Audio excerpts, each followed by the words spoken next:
Thank you for listening to Shapers podcast. We are at the end of season 3, at the end of 2024, and we can look back at the guests that we've interviewed in the past year, the trends that we can see emerging from these conversations, and what we can expect from 2025. Please enjoy the next episode of Shapers Africa. This podcast is brought to you by Exeo Capital. Exeo Capital is a leading alternative private equity fund manager that through its 15-year history have focused on investing in African businesses with purpose and impact. Exeo covers the whole of the African continent with investment teams based in Cape Town, South Africa and Nairobi, Kenya, currently managing investments in 9 African countries. The core investment thesis revolves around partnering with exceptional businesses and their teams that have the ability to impact Africa in the decades to come. Exeo does this through providing growth capital to these businesses, but more than that, leveraging a partnership ethos with the companies they invest in. For more information, please have a look at their website, www.exeocapital.com. That is www.exeocapital.com. Since the start of the Shapers podcast, the approach to interviews has remained the same. Engage in peer-to-peer conversations by asking the questions that we would most like the answers to. We hope that you will enjoy today's conversation as much as we enjoyed recording it. Without any further delay, let's dive into our next episode of Shapers, Makers, Builders and Breakers. We're here at the end of 2024. And it's a great time to just reflect on a very full year. Well done, Ben, on all your hard work as sort of the full year, first year of your hosting the podcast. And it's been fantastic to see the new angle that you've brought to the podcast and the freshness and the new leadership and new thinking. And then we had the old wise grey ones that came through as well, and I'm thinking, let's just looking here at Dr. Nkuhlu and Herman, and the likes of Solimung, which I started off with just earlier on in the year as well. But maybe from your perspective, if you sort of can identify 2-3 core themes that you've been seeing coming through in the wash. We had a wonderful year from a geopolitical perspective, wonderful and interesting, both locally and internationally. And it's interesting how some of the podcasts we've had was setting us up for some of the changes that was coming, or the hope of change to come. And that is now seemed to have, washing all over the globe at the moment. But just from your perspective, what would you say are some of the highlights and some of the core themes that you've been seeing coming through? Yeah, Riël, it's been an absolute privilege. As you know, we get to meet and chat to the most fascinating of leaders across the continent. I've really enjoyed learning about the diversity of leadership. Particular examples there, I think the environments that have been created at university, which Anita Null shared, has been really remarkable.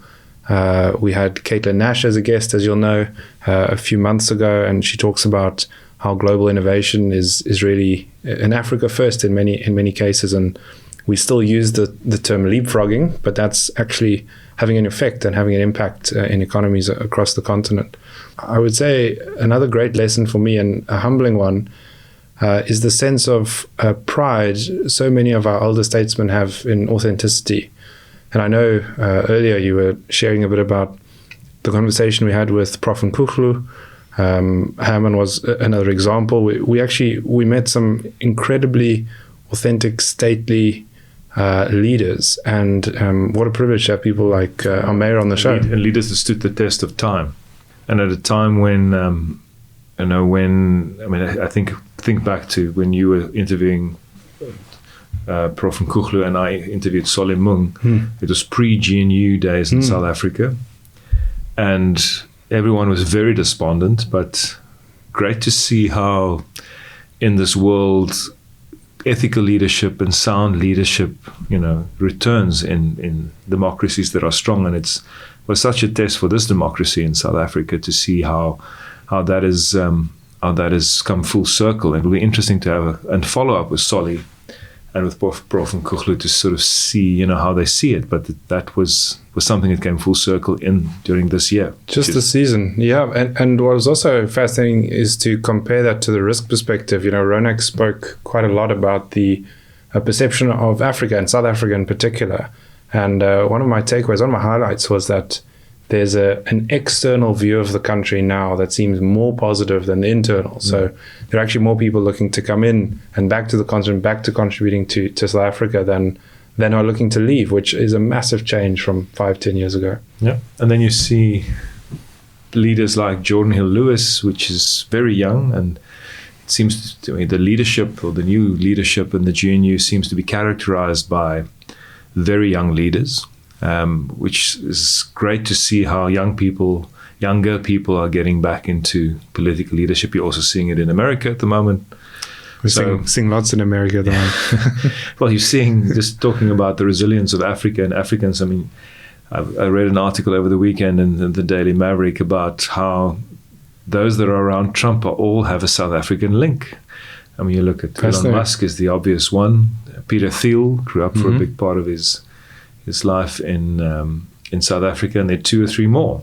David Sachs as well. David Sachs is the other one. So it's interesting how the resilience of Africans and the tenaciousness is not only having an effect here, it's also making some waves in the US. But great to see that there is a healthy despondency with the status quo that's kicking in, and that's attracting young, fresh leadership, which is a very good sign, I think, everywhere. And what's so interesting, Riël, is that was really what drew me to the show. Shapers, makers, builders, and breakers. That's exactly the caliber of leader that we want to see. And you've just highlighted the South Africans making waves in the US. But how great is it that we have the same caliber of leader doing the same here? And the results might not be here yet, but I found at the end of many of the interviews we did, just a sense of real pride in the people around us working to make the continent and the country a better place. Of course, we hope that we'll get the sort of change that the GNU promises. We see the shapes changing in the US, but that's a far way away in development, and then also in geography from where we are. And the show has developed well, and I'm very proud to see we are well over 50 episodes now. And sure. Rick, you mentioned the caliber of the leaders that we're starting to see coming through, but actually from the beginning we've been able to get on the show. But that's really what the story we're trying to tell here is the depth of leadership that Africa has, and that we've not really had an opportunity or a show that was focusing on that. So that's coming through very nicely, and a great spread from young to old, tech, older industries, manufacturing, private equity, just general startups, and then leaders across some of the softer areas, the likes of Riël Mallan. Riël Mallan was a great one as well, and we've had great feedback in this past year around his episode. So hopefully covering and showing and showcasing the depth of leadership that we have to offer on the continent. One of my favorite bits of feedback that I received in the last 3 or 4 months was that when this particular gentleman switches on his player, he's playing it on Spotify, and he sees a new episode, that he really looks forward to a longer car trip, and he looks out to drive and finish the episode at once. And so that's been a real encouragement to me. You speak about the diversity of the leaders and the people we've spoken to. I also really enjoyed learning and being challenged on new terms and new words for things. I don't know if you recall Dion Chang introducing us to death doulas. And that was one of my highlights of the year. Seeing life with that perspective and the need for support for people, particularly going through that sort of transition, it's made very real. And also interesting to see some of our older episodes getting played, getting some airtime again. I know Arthur Gillis received a Lifetime Achievement Award from the Hoteliers Association, I think. And then you see, that the database that we've been trying to create, and see a spike in, those individuals, and you see it across, a couple of the older interviews. So it's that record we're trying to establish in what is happening in South African leadership. So if you so from a looking forward to the next year, which we will start planning once we come back from our break. What would you like to see more of in terms of the kind of guests that we'll be interviewing?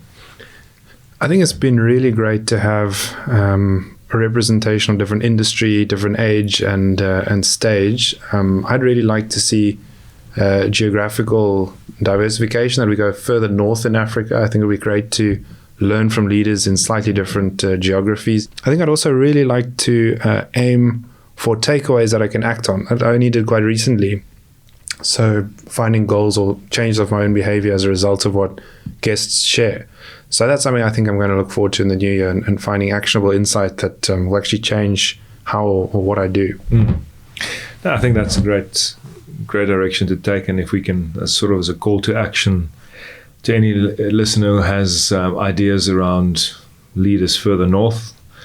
As a fund, we are playing in sub-Saharan Africa, so we're active in Kenya, Uganda, Tanzania. So I think it's important that we spread our wings a little bit to those jurisdictions. We are there quite often as representatives of the funds we manage. So our contact details are on the website, and that would be fantastic to get some guidance from listeners for high quality leaders in those various jurisdictions.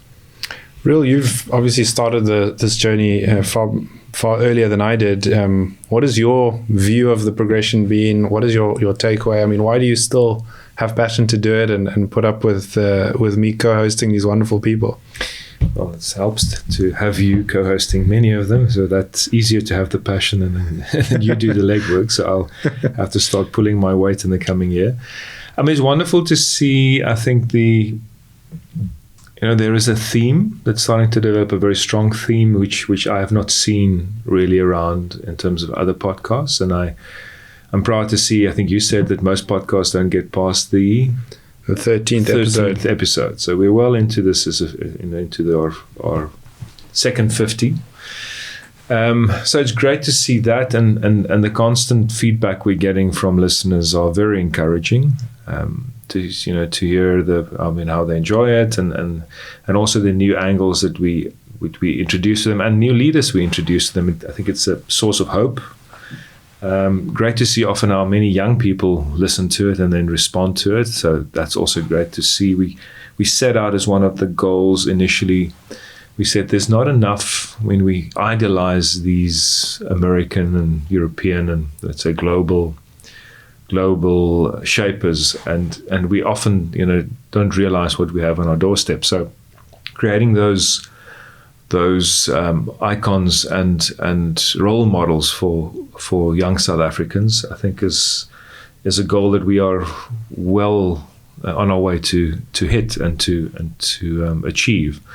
And I just think back again the Jordan Hill-Lewis interview where he was very frank about the fact that there are probably far better paying opportunities for that young bright young people can go into, but that the sense of achievement and the sense of impact that you have as a politician, and specifically in his case, he came from a place where he was in national government, and he took a conscious decision to hit the ground, or hit the pavement in Cape Town as the mayor of Cape Town. One of the great quotes that I got from him was when I woke up in the morning, when I was a minister or shadow minister, I would think about what I was going to say today. And now I wake up as the mayor to think what I'm going to do today. Mm-hmm. Yeah. So he's a phenomenal role model, I think, for young South Africans in terms of just, what impact you can have. The impact he's had in Cape Town is phenomenal. We just see this almost not a road that's not under construction or reconstruction. He's up the budgets considerably, and that's just a fantastic role model. He is not 40 yet. And we see it in so many other, parts of the GNU, but also internationally. What young people, if they put their minds to it, can achieve. So I think in that respect, it's very, very satisfying to see that. Oh, that's really encouraging. One of my one of my favorite parts of listening to the episodes is that you can sort of pause or stop at various points of our guests' stories and almost find for yourself a lesson that they don't articulate, because there's so much insight and depth into how they've either built their career or are retelling their story. I thought I'd test with you, one of the things as you look forward, how has the thinking that our guests have had changed your perception or perhaps your vision of the opportunities that are still to come? I think I'll give two of mine. One of them was our most recent pod challenge to think, well, what does a life on Mars mean for the job market in the next 5 years? And I mean, that in and of itself is just a huge question with great gravity and consequence as you think through, the work we do. Another was that AI will necessitate a wave not in more technologists, but in more human care workers. Again, just something that really challenged my perception of where growth and opportunity exists in the new year. Yeah. I mean, it's interesting that what you say. I mean, wisdom is something that, you can see how it develops over the years, but you also see that there's this great saying, it says luck favors the doers. And you look at the likes of Zach George, you look at Telefani Banks. These are guys who they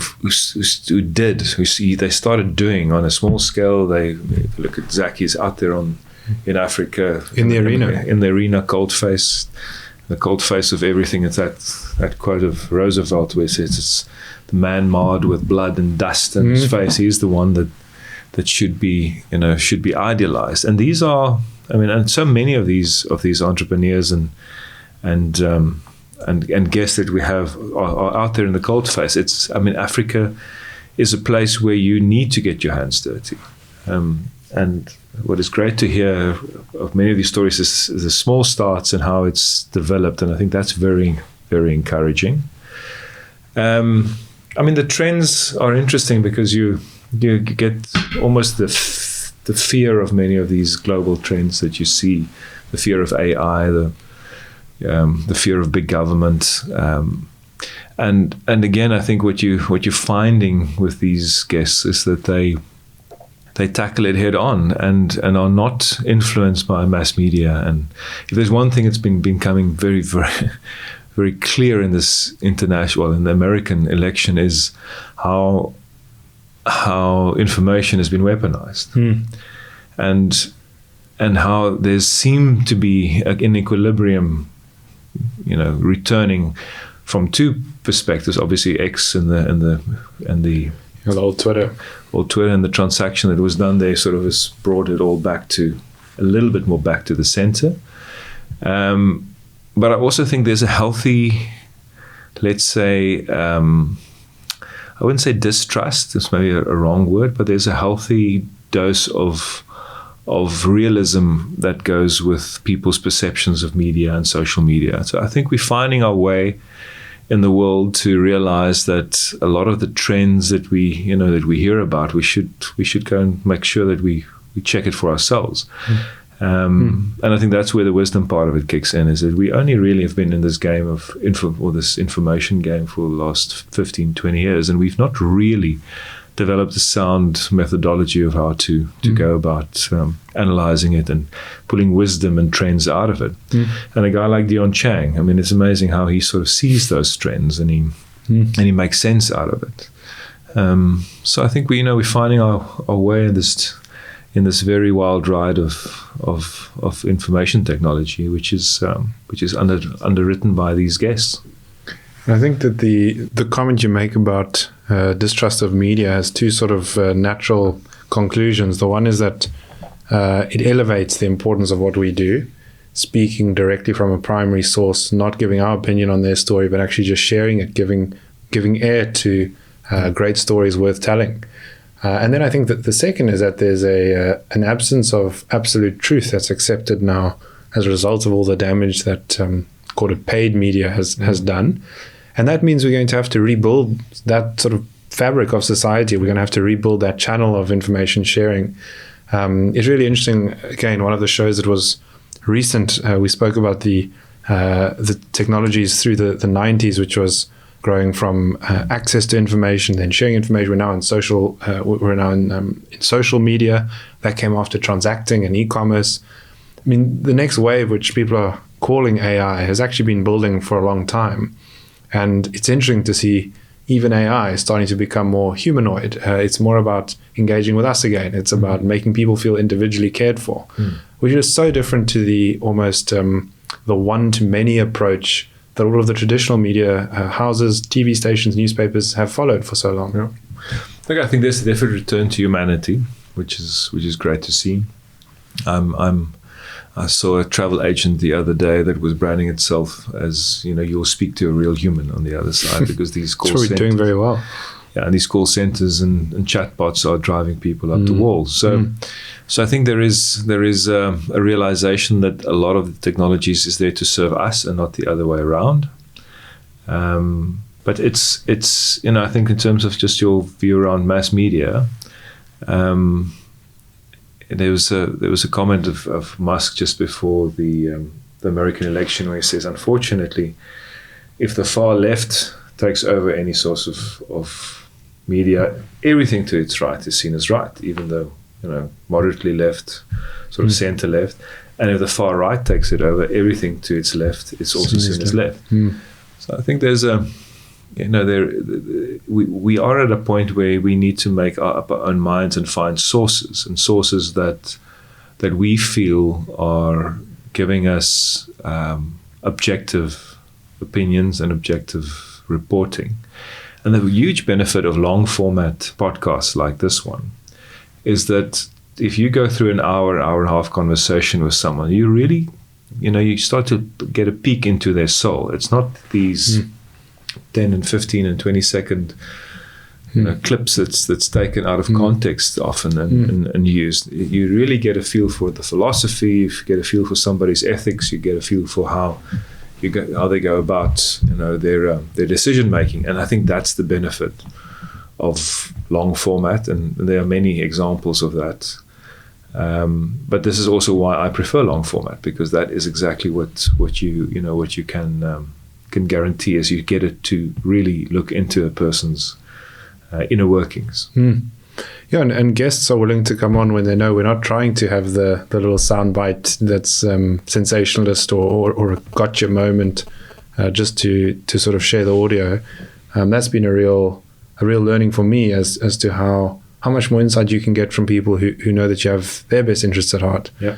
And that you're not really a journalist. I mean, I always said that is one of the big benefits of what we are doing here, is that we have these conversations as peers and not as journalists, and we're not here to, I think the guests are at ease. But looking forward to this year or next year, 2025, that's going to be a very interesting one, because I think all bets are off. Globally, we are going to see the Trump administration coming in. We have a war that's been going on in the Ukraine that he's promised to end very quickly. We have the conflict in the Middle East. We've got tremendous geopolitical pressures. We've got interesting characters emerging. We have the president of Argentina, which is in line with these alternative candidates that are coming to the forefront. And it's going to be very interesting to see how that unfolds, and it's going to be very interesting to see what influence that has on Africa, because I think we've come to think that often the messages we've been getting out of democratic America or left America is sort of seen as the views of the world, and I mean I'm getting a sense that there is a backlash, or there is an equilibrium that or a pushback. And an equilibrium will probably, if not in this year, probably in 2026, but we're going to see a lot of big changes coming through. Yeah, that pendulum is swinging really, really hard. I know that Ronak spoke of the downside to Africa for the Trump administration to pursue such a nationalist agenda. Of course, it's worked very well for Argentina. That's a very different economy to the States. And there are a lot of lessons that we could all be learning from the way business is going to be conducted. I think of DOGE as the Department of Government Efficiency that's being instituted, and how many South Africans complain on a weekly basis of taxpayer spend. So certainly those sort of macro trends are going to come in place. I mean, for me, a few of the touch points in the new year, I'm very interested to see whether the Abraham Accords will come back in the Middle East. I think that's the story to watch, really, and will define whether that's going to be a period of peace in the medium term. I'm also very interested to see how the UK bounces back, if the UK bounces back from its apparent economic decline. Depending on who you listen to, inflation's either a massive problem or it's been solved, as is the influx of immigration. It's either a massive problem or not at all. So that's another one I'm watching. And you see the ballooning debt and the concern that there's massive debt that will continue to be piled onto the balance sheets of global currencies. That's it. And of course, on top of that, you've got the coins, all of the Bitcoin, Ethereum, all the stable coin currencies now saying that they're the store of value, which I think is the pendulum swinging too far. That's my personal opinion. But that's also a story to watch in the new year. And what we're seeing, I think, from a private equity perspective is the whole concept of onshoring versus offshoring. So many of the deals coming over our desks are driven to a large degree by companies having problems with the global logistics. There's still long tails and backlashes that we are seeing from COVID times. We're still seeing inventories that are either inflated, supply chains that are still disrupted. So you are finding that coming in line with the nationalization, or let's say the focus on the sort of more internal from the Trump administration. It's not necessarily only there. I think you are finding that there is definitely practical reasons why it's becoming a theme across the world. And the dependency on China from a manufacturing perspective is also shifting away. So, no, interesting global trends, and I think let's go and find guests that can give us some perspectives on this, and that is our commitment to listeners, that we will go and find the best ones. And as always, if we can receive suggestions, that'll be fantastic, and we will do our best to try and fit it into the new year. Just looking at what's been achieved in the last year by business. I mean, I was at a presentation the other day where corporate South Africa is lean and mean. It's gone through a very rough patch, but it's made sure that it's competitive, and any slight uptick should bode very well for the local South African economy, and Africa. I would think is very much in the same boat. So that'll be a very good New Year's present if that's true. We hope so, and we're looking forward to to bringing guests on board that can shed some light on that. But thank you for listening, and thank you for co-hosting, Ben. Thanks, Riël. We really look forward to a new season with you all. Thank you for joining us in this journey, and we wish you all a very wonderful festive season and a Merry Christmas. Thank you for listening to this episode of Shapers, Makers, Builders and Breakers. We trust that you've been encouraged by what you've just heard. Subscribe to future episodes and find out more about us at shaperspodcast.co.za. That is shaperspodcast.co.za. Should you have any questions, you'll find my details on the website. Until next time, cheers.